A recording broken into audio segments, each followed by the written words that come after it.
అధిక బరువు అనేక సమస్యలకు కారణం. సాహితీ యోగా ఆన్లైన్ క్లాసులో జాయిన్ అవ్వండి.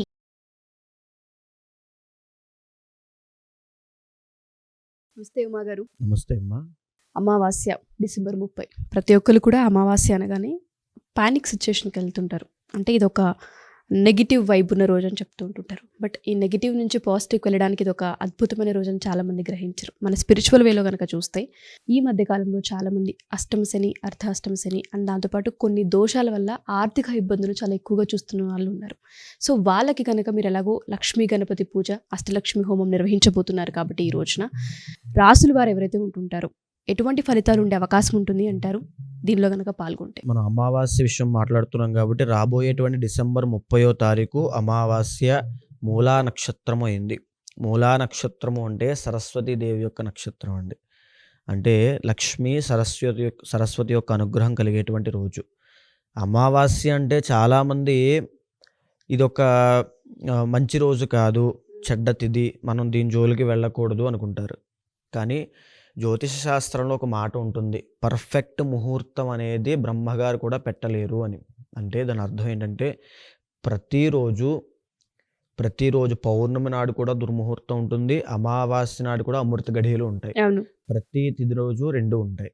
అయితే ఇంకపోతే అమావాస్య నాడు అర్ధరాత్రి పూట ఈ లక్ష్మీ హవనము, లక్ష్మీ పూజ ఎందుకు చేయమని చెప్తారంటే, అమావాస్య అర్ధరాత్రి పూట లక్ష్మీ మంత్రం చదివినా, లక్ష్మీదేవి యొక్క ఆరాధన చేసిన, ఆమె కోసం ధ్యానం చేసిన ఆమె వెంటనే వశీకరణం అవుతుంది. అంటే ఆమె తొందరగా సిద్ధిస్తుంది, ప్రసన్నం అవుతుంది అని అర్థం. అయితే రాబోయేటువంటి డిసెంబర్ 30వ తారీఖున మనము మన పీఠం ద్వారా అర్ధరాత్రి లక్ష్మీ గణపతి మరియు అష్టలక్ష్మీ హవనము నిర్వహిస్తున్నాము. అంటే అమ్మవారికి ఇష్టమైనటువంటి నీలపు కలువ పువ్వులు, ఎర్ర తామర పువ్వులతో, వివిధ రకాల తామర పువ్వులు, తెలుపు రకాల పువ్వులతో, బెల్లపు పాయసంతో, అమ్మవారికి ఆవు పాలు, తేనె, అంటే అమ్మవారికి ఇష్టమైనటువంటి అన్ని నైవేద్యంగా పెడుతూ అమ్మవారిని ఎలాగైనా ప్రసన్నం చేసుకునే విధంగా లక్ష్మీదేవిని ఆరాధన చేయడం వల్ల ఏమేమి వస్తాయి అనేటువంటి క్వశ్చన్ చాలామందికి వస్తుంది.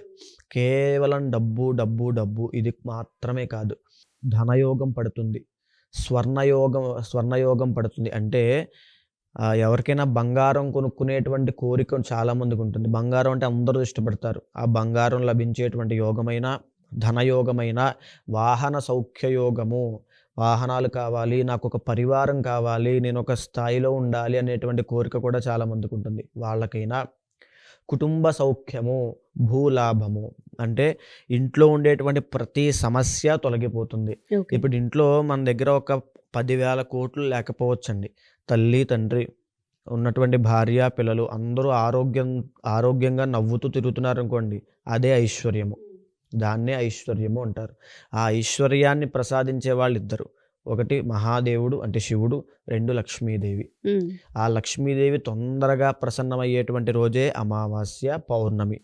ముఖ్యంగా అమావాస్య అర్ధరాత్రి చేయడం వల్ల తీరని సమస్యలు ఏమైనా ఉన్నా, అంటే ఎప్పటి నుంచో మేము ఇలా అప్పుల్లోనే ఉన్నామండి, మా బ్రతుకు ఇంతే, మా జీవితాలు ఇంతే, మాకు ఇంకా దేవుడు కరుణించడు అనే వాళ్ళకి కూడా అమావాస్య అర్ధరాత్రి పూట చేయడం వల్ల అపారమైన అద్భుత యోగాలు సిద్ధిస్తాయి. అంటే వీళ్ళు చేసేటువంటి ప్రయత్నానికి విశ్వము, ఆ దైవశక్తి 10 రెట్లు ఫలితాన్ని ఇస్తుంది. ఆ పాజిటివ్ ఎనర్జీ అలా సిద్ధిస్తూ ఉంటుంది. అయితే ఏ రాశులు వాళ్ళు చేసుకోవాలి? ఇప్పటి వరకు మేషరాశి వాళ్ళకి ఎలాంటి సమస్య లేదు. కానీ మార్చి 30 తర్వాత నుంచి వీళ్ళకి ఏలినాటి శని ప్రారంభం కాబోతోంది. జ్యోతిష శాస్త్రంలో మనం ఎప్పుడు జాతకం చూసినా లేదా ఎవరికి జాతకం చెప్పినా కేవలం జాగ్రత్త పడడం కోసం మాత్రమే చెప్తాం. సో ఇలా ఉండబోతోంది, ఈ రకమైన ఫైనాన్షియల్ మేనేజ్మెంట్ చేసుకోండి అని. మేషరాశి వాళ్ళు అశ్విని, భరణి, కృత్తిక 1వ పాదం వరకు ఉన్నటువంటి మేషరాశి వాళ్ళు తప్పకుండా మీ అమావాస్య పూట అర్ధరాత్రి మహాలక్ష్మి హవనంలో పాల్గొనండి. ఎందుచేతానంటే రాబోయేటువంటి ఏలినాటి శని మూలాన విపరీతమైన ఖర్చు అవ్వడము, వచ్చేటువంటి అవకాశాలన్నీ కూడా దూరం అవ్వడము, తరువాత చుట్టూ ఉండేటువంటి బంధాలు, అంటే వాళ్ళు ప్రేమించిన వాళ్ళు, చుట్టూ అప్పటి వరకు స్నేహితులుగా సపోర్ట్ ఉన్న వాళ్ళు కూడా ఒక్కొక్కరిగా విభజించి వెళ్ళిపోవడము, ఆ రకంగా వాళ్ళ పరిస్థితి ఏకాకిగా అయిపోతుంది. ఇక్కడ అమావాస్య నాడు పాల్గొన్న తర్వాత ప్రతి ఒక్కరికి కూడా ఒక లక్ష్మీ మంత్రాన్ని ఉపదేశం ఇవ్వడం జరుగుతుంది. ఒక లక్ష్మీ మంత్రాన్ని ఇవ్వడం జరుగుతుంది. ఆ లక్ష్మీ మంత్రాన్ని ఎలా చదవాలి అనేటువంటి విషయం కూడా చెప్తారు. ఉదయము, మధ్యాహ్నము, సాయంత్రము బ్రహ్మ ముహూర్తంలో లేచి ఒక మాల జపం చేయాలి. మధ్యాహ్నం ఒక మాల జపం చేయాలి. సాయంత్రం వేళ ఒక మాల జపం చేయాలి. ఎప్పుడైతే ఈ అమావాస్య నాడు రాబోయే డిసెంబర్ 30వ తారీఖు అమావాస్య మూలా నక్షత్రం నాడు ప్రారంభించి వాళ్ళు అలా జపం కొనసాగిస్తూ ఉంటారో ఏలినాటి శని వచ్చేసరికి వాళ్ళ యొక్క మంత్రము సిద్ధిస్తుంది. ప్రతి అమావాస్యలో పాల్గొనడం వల్ల అప్పటి నుంచి ఏలినాటి శని ప్రారంభమైన తరువాత కూడా వాళ్ళకి ఎలాంటి దోషము పట్టదు. వాళ్ళని ఒక రక్షా కవచంలాగా కాపాడుతుంది. అంత పవర్ ఉంటూ ఉంటుంది. సో ఆ రకంగా రాబోయేటువంటి డిసెంబర్ 30వ తారీఖు ఈ యొక్క సోమవారము మూలా నక్షత్రము అమావాస్య దగ్గర నుంచి ప్రతి ఒక్కరూ లక్ష్మీ గణపతి మరియు అష్టలక్ష్మీ హవనంలో పాల్గొనండి. తప్పకుండా లక్ష్మీ మంత్రాన్ని పారాయణ చేయండి, జపం చేయండి. అనేక అద్భుత యోగాలు మేషరాశి వాళ్ళకి సిద్ధిస్తాయి. ఇకపోతే వృషభ రాశి. వృషభ రాశి వాళ్ళకి దాదాపుగా 2 సంవత్సరాల దగ్గర నుంచే కంటక శని నడుస్తోంది. అయితే వీళ్ళకి ఇప్పుడు మార్చి 30 దగ్గర నుంచి రాబోతోంది. అద్భుతమైనటువంటి యోగం పట్టబోతోంది.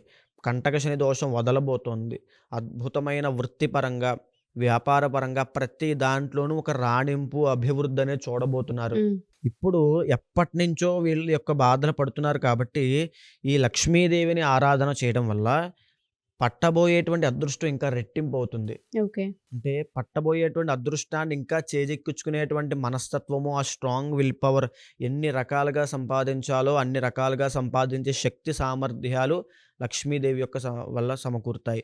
డబ్బు ఉంటే మాత్రమే కాదండి, మనశ్శాంతి, ప్రశాంతత. అంటే ఎప్పుడైతే మనకి రవి యొక్క కారకత్వం చూసామనుకోండి, విపరీతమైన పని ఒత్తిడి పెరుగుతుంది. తినడానికి కూడా ఖాళీ లేనంత పని ఉంటుంది రవి యొక్క కారకత్వంలో. అలాగా రాబోయేటువంటి రోజుల్లో వృషభ రాశి వాళ్ళకి పని పెరిగి తినడానికి కూడా ఖాళీ లేనంత స్ట్రెస్ పెరిగిపోతుంది. ఆ రకంగా ధనం ఉంటే సరిపోదు కదండి, మానసిక ప్రశాంతత, కుటుంబ సౌఖ్యం అన్నీ ఉండాలి. ఆ రకంగా ఇప్పటి నుంచి ఈ యొక్క లక్ష్మీ మంత్రాన్ని పారాయణ చేయడము, లక్ష్మీ హవనంలో పాల్గొనడము, ఆ యొక్క దర్శనం చేసుకున్నంత మాత్రం చేత ఎన్నో రకాల దుఃఖాలు దగ్ధం అయిపోతాయి. ఓకే. ఆ రకంగా వృషభ రాశి వాళ్ళు, కృత్తిక, ఈ యొక్క రోహిణి, మృగశిర నక్షత్రం వాళ్ళు తప్పకుండా డిసెంబర్ 30వ తారీఖు జరిగేటువంటి లక్ష్మీ గణపతి అష్టలక్ష్మీ హవనంలో పాల్గొనండి. ఇకపోతే మిథున రాశి. మిథున రాశికి మనం రాశి పరంగా చెప్పాము. ఎందుకు ఇప్పుడు ఈ యొక్క లక్ష్మీ గణపతి వీటిలో పాల్గొనాలో ఒక్కొక్క రాశి గురించి నేను చెప్తున్నాను. ఈ మిథున రాశి వాళ్ళ గురించి మనం ఆల్రెడీ మాట్లాడుకున్నాము. మొన్న జరిగినటువంటి సంవత్సరం అయినా రాబోయేటువంటి సంవత్సరం అయినా మిశ్రమ ఫలితంగా ఉంటుంది. వీళ్ళకి పెద్ద మార్పులేమీ కనబడవు. అలాంటి మార్పులు కనబడని వాళ్ళకి కూడా, అపమృత్యు దోషం ఉన్న వాళ్ళకి కూడా లక్ష్మీదేవి 8 రకాలటువంటి ఐశ్వర్యాలను ఇస్తుందండి. ఆయుష్ని ఇస్తుంది, ఆరోగ్యాన్ని ఇస్తుంది, తేజస్సుని ఇస్తుంది, సౌఖ్యాన్ని ఇస్తుంది, ధనాన్ని ఇస్తుంది. ఇలా 8 రకాలుగా ఇస్తుంది. దాంట్లో ఆయుష్ కూడా ఉంటుంది. ఎప్పుడైతే లక్ష్మీదేవిని మనం అమావాస్య నాడు ఆరాధన చేస్తామో తప్పకుండా ఆయుష్ అనేది పెరుగుతుంది. ఎవరికైనా అపమృత్యు దోషాలున్నా, లేకపోతే ఆరోగ్య సమస్యలున్నా, రాబోయేటువంటి సంవత్సరంలో మాకు ఇంకే మార్పులు లేనటువంటి వాళ్ళు కూడా చూడండి, ఒక్క విషయం చెప్తాను. ఏ మనిషి అయితే మంత్రానికి కానీ దైవానికి కానీ సరెండర్ అవుతాడో, అంటే చేతులు జోడించి ఇంక నా శరణం అంటాడో, వాళ్ళకి మొత్తం అంతా కూడా ఆ అమ్మవారే, ఆ మంత్రమే చూసుకుంటుంది. మనం ఒక ఇస్కాన్ టెంపుల్కి వెళ్ళామనుకోండి, ఎంతోమంది మనకు అక్కడ వాళ్ళు కనబడతారు. వాళ్ళకి జాతకాలు ఉంటాయి, వాళ్ళకి దోషాలు ఉంటాయి, కానీ వాళ్ళు ఎంత ప్రశాంతంగా జీవితం గడుపుతూ ఉంటారు. అవును. ఎందుచేత అంటే వాళ్ళు ఒక మంత్రానికి, ఒక కృష్ణ భగవానుడికి సరెండర్ అయ్యారు కాబట్టి. ఆ రకంగా ఈ రాబోయేటువంటి డిసెంబర్ 30వ తారీఖు దగ్గర నుంచి ఒక మంత్రానికి, అంటే ఒక లక్ష్మీ మంత్రానికి సరెండర్ అవ్వండి. ఆ మంత్రమే మిమ్మల్ని నడిపిస్తుంది. మీ జీవనంలో వచ్చేటువంటి ఇబ్బందుల్ని, బాధల్ని, దుఃఖాల్ని ఆ మంత్రమే హరించేస్తుంది. సర్వ సౌఖ్యాల్ని ప్రసాదిస్తుంది. తరువాత కర్కాటక రాశి. ఇప్పటి వరకు అష్టమ శని అనేటువంటి ఒక దోషంతో బాధపడ్డారు. ప్రస్తుతం కర్కాటక రాశిలో కుజుడు స్తంభించి ఉన్నాడు. అయితే ఈ కర్కాటక రాశి వాళ్ళకి ఇప్పటి వరకు కొంత గాయాలు అవ్వడము, యాక్సిడెంట్లు అవ్వడము, అవ్వకపోతే మార్చి 30 దాకా వచ్చేటువంటి గ్రహగతుల వల్ల, ఈ యొక్క శని ప్రభావం వల్ల తప్పకుండా గాయాలు పాలవ్వడము, శరీర రుగ్మతలు, ఆకస్మిక ధన నష్టాలు ఇవన్నీ చూడబోతున్నారు. అయితే ఇలాంటి ప్రభావం ఉన్నవాళ్ళు కూడా లక్ష్మీదేవి కాపాడుతుంది. మనం ఎప్పుడైనా సరే గృహస్థాశ్రమము అంటే పెళ్లి చేసుకోవాలి, పిల్లల్ని కనాలి, లేకపోతే ఇంకా వగైరా వగైరా కోరికలు ఉన్నప్పుడు చా ఏ దేవతను ఆరాధన చేయాలి అంటే సాత్వికమైన దేవతల్ని ఆరాధన చేయాలి. వినాయకుడు, లక్ష్మీదేవి, వెంకటేశ్వర స్వామి ఈ రకంగా ఆరాధన చేయడం వల్ల సర్వ సౌఖ్యాలు, సర్వధనయోగాలు సిద్ధిస్తాయి. ఆ రకంగా కర్కాటక రాశి వాళ్ళకి మార్చి 30 తర్వాత అష్టమ శని దోషం పోబోతోంది. ఆ పోయేటువంటి అష్టమ శని దోషం పోయిన తర్వాత సర్వ సౌఖ్యాలు ఉండడానికి లక్ష్మీదేవి ఆరాధన చేయండి. ఓకే. లక్ష్మీదేవి ఆరాధనలో పెద్ద కష్టాలు, పెద్ద నిష్టా నియమాలు కూడా ఉండవు. సుఖంగా, సంతోషంగా మీ పని మీరు చేసుకుంటూనే ఆ మంత్రజపాన్ని చక్కగా చదువుకోవచ్చు. ఆ చదవడం వల్ల వచ్చేటువంటి ఆనందాన్ని, ఆ అనుభూతిని మీరు చాలా శీఘ్రంగా ఒక 4, 5 రోజుల్లోనే తెలుసుకుంటారు. ఇకపోతే సింహరాశి. సింహరాశి వాళ్ళకి అష్టమ శని మార్చి 30తో ప్రారంభం కాబోతోంది. ఎందుకు శని రిలేటెడ్ చెప్తున్నానంటే దుఃఖాలు, కష్టాలు, బాధలు అవి కర్మ వల్ల సంభవించినప్పటికీ కూడా అవన్నీ పడేటువంటి రోజులు శని యొక్క అంతర్దశలోనే, శని యొక్క దృష్టి ఉన్నప్పుడే. అయితే సింహరాశి వాళ్ళకి అష్టమ శని ప్రారంభమైన తర్వాత సింహరాశి వాళ్ళు రాబోయే 2025 విశ్వావసునామ సంవత్సరంలో ఒక టాప్ పొజిషన్కి వెళ్తారు. అదేవిధంగా డౌన్ఫాల్ కూడా ఉంటుందని మనం చెప్పుకున్నాం. అయితే ఈ సింహరాశి వాళ్ళు లక్ష్మీ యొక్క ఆరాధన చేయడం వల్ల, అమావాస్య అర్ధరాత్రి పూట లక్ష్మి యొక్క ఆరాధన చేయడం వల్ల, మన యొక్క హవనంలో పాల్గొనడం వల్ల వాళ్ళకి ఎలాంటి రిజల్ట్స్ ఉంటాయి సింహరాశి వాళ్ళకంటే ఆ బ్యాలెన్స్ అనేది కనబడుతుంది. సింహరాశి వాళ్ళకి వచ్చినటువంటి అదృష్టము నిలబెట్టుకునేటువంటి సామర్థ్యాన్ని లక్ష్మీదేవి ఇస్తుంది. ఓకే. లక్ష్మి ఎప్పుడూ కూడా మనకి ఏది కావాలో దానికి మించిస్తుంది. మనకి ఏది అవసరమో దానికి మించిస్తుంది. ఒక ధనమైన, ఒక సుఖమైన, ఒక సౌఖ్యమైన, ఒక ఆనందమైన, ఒక ప్రశాంతతైన, అంటే మనం పెద్దగా కష్టపడాల్సిన అవసరం ఉండదు. అలాంటి తత్వమే లక్ష్మీ తత్వం. ముఖంలో ఒక వర్చస్సు, ఒక అట్రాక్షన్ పవర్ వస్తుంది, ఒక జన వశీకరణము, ఒక సభా వశీకరణము, అలాగే ఒక లీడర్షిప్ క్వాలిటీస్ అయినా, ఒక పొలిటీషియన్ అయినా, ప్రతి పొలిటీషియన్కి ఒక వశీకరణం కావాలి. జనాలు వశీకరణం అవ్వాలి.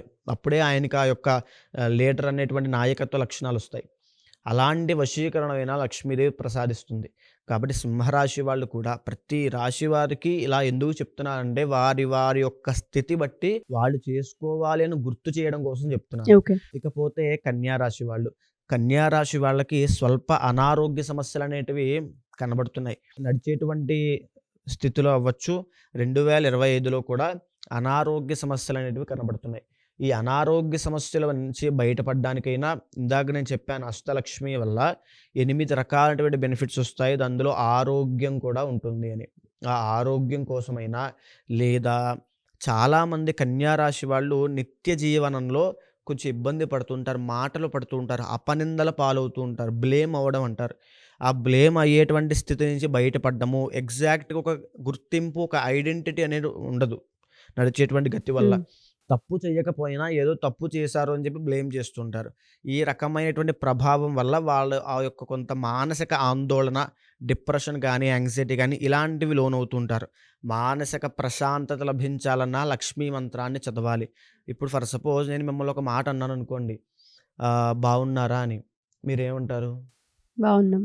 నేను ఒక భయంకరమైన బూతు మాట మాట్లాడి బాగున్నావా అంటే ఆ సౌండ్కి మీకు రియాక్షన్ అనేది కనబడుతుంది. అలాగా ఈ లక్ష్మీ మంత్రాన్ని చదవడం వల్ల ఆ మానసిక ప్రశాంతత, ఆ బాధలు పోగొట్టుకోగలను, ఆ దుఃఖాల నుంచి నేను బయట పడగలను అనేటువంటి కాన్ఫిడెన్స్ వాళ్ళలో పెరుగుతుంది. ఆడవాళ్ళైనా, మగవాళ్ళైనా, ఎవరైనా సరే ఆ శక్తి సామర్థ్యాలు, ఆ అమ్మవారి మీద ఉండేటువంటి నమ్మకము అవన్నీ పెరుగుతాయి. ఆ యొక్క విశ్వానికి కనెక్ట్ అయ్యేటువంటి విధానం పెరుగుతుంది. దేన్నైనా ఇంక నేను సాధించగలను అనేటువంటి శక్తి వస్తుంది. అది కన్యారాశి వాళ్ళకి ప్రస్తుతము చాలా అవసరం. కాబట్టి డిసెంబర్ 30వ తారీఖున జరిగేటువంటి లక్ష్మీ గణపతి మరియు అష్టలక్ష్మి హవనంలో తప్పకుండా పాల్గొనండి. లక్ష్మీ మంత్రాన్ని స్వీకరించండి. ఆ లక్ష్మీ మంత్రాన్ని ఎలా చదవాలి అనేటువంటిది మా వాళ్ళు మీకు డీటెయిల్డ్గా ఎక్స్ప్లెయిన్ చేస్తారు. చదివిన తర్వాత అపారమైన అద్భుత యోగాలు మీకు సిద్ధిస్తాయి. ఇకపోతే తులారాశి వాళ్ళకి మార్చి 30 తర్వాత, మే 15 తర్వాత చాలా మార్పులు కనబడుతున్నాయి 2025 విశ్వావసునామ సంవత్సరంలో. ఇంకా తులారాశి వాళ్ళకి చెప్పాలంటే ఒక మిశ్రమ ఫలితాలని చెప్పొచ్చు. మిథున రాశి లాగానే మిశ్రమ ఫలితాలు. ఈ తులారాశి వాళ్ళకి అద్భుతమైన గుర్తింపు కావాలి అనుకున్నా, లేకపోతే సుఖం కావాలనుకున్నా, ఇప్పుడు ప్రస్తుతం తులారాశి వాళ్ళకి లేనటువంటిది ఏంటి అంటే సుఖం లేదు. డబ్బు ఉంటుంది, లేకపోతే ప్రతీదీ ఉంటాయి కానీ సుఖం లేదు. డబ్బులున్నా ఎలా ఖర్చు పెట్టుకోవాలో తెలియనటువంటి స్థితిలో కూడా తులారాశి వాళ్ళు ఉంటారు రాబోయేటువంటి రోజుల్లో కూడా. ఇంకా ఎలాంటి సమస్య అయినా సరే లక్ష్మీదేవిని ఆరాధన చేయండి. లక్ష్మీదేవి సర్వ సౌఖ్యాలని ప్రసాదిస్తుంది. అంటే ఒక వైభవ లక్ష్మీ అమ్మవారు అవ్వచ్చు, లక్ష్మీ గణపతి అవ్వచ్చు, లేకపోతే భద్రకాళి అమ్మవారు అవ్వచ్చు. ఎవరైనా సరే ఆ పూజ చేయడం వల్ల మీలో ఒక తెలియని మార్పులు అనేవి సంభవిస్తాయి. మీ పరిస్థితుల్లో తెలియని మార్పులు సంభవిస్తాయి. ఆకస్మికంగా ఎన్నో యోగాలు సిద్ధిస్తాయి. ఆ రకంగా డిసెంబర్ 30వ తారీఖున జరిగేటువంటి డిసెంబర్ 30వ తారీఖున ఎందుకు ప్రారంభం చేస్తున్నామంటే, డిసెంబర్ 30వ తారీఖు అమావాస్య, మూలా నక్షత్రము చాలా శక్తివంతమైంది, సర్వ సౌఖ్యవంతమైంది. అంటే ఎన్నో సౌఖ్యాలని ఆ రోజు మన లక్ష్మీదేవిని ఆరాధన చేయడం వల్ల ఆమె ప్రసాదిస్తుంది కాబట్టి ఆ రోజున ప్రారంభం చేస్తున్నాము. సో తప్పకుండా ఈ యొక్క ప్రతి రాశి వాళ్ళు ఈ యొక్క కార్యక్రమంలో పాల్గొనండి. డెఫినెట్గా అండి. సో మీరు చెప్పినట్టుగానే ఎవరైతే మా ఎపిసోడ్ చూస్తూ ఉంటుంటారో, సో ప్రతి రాశి వారు కూడా ఈ హోమంలో పాల్గొంటే మంత్రసిద్ధి అనేది ఒకటి ఉంటుంది. మన సంకల్ప బలానికి ఎప్పుడైతే మంత్రసిద్ధి ఆడన్ అవుతూ ఉంటుందో, ఎంత నెగిటివ్ ఉన్నా ఒక పాజిటివ్ని మనం అట్రాక్ట్ చేసే అవకాశం ఉంటుంది. మీకు కనుక ఫర్దర్గా డీటెయిల్స్ కావాలి అనుకున్నా, ఈ పూజలో మీరు పార్టిసిపేట్ చేయాలి అనుకున్నా, కింద స్క్రోల్ అవుతున్న కాంటాక్ట్ చేయొచ్చు. థ్యాంక్ యూ ఉమా గారు. Thank you so much. నమస్తే.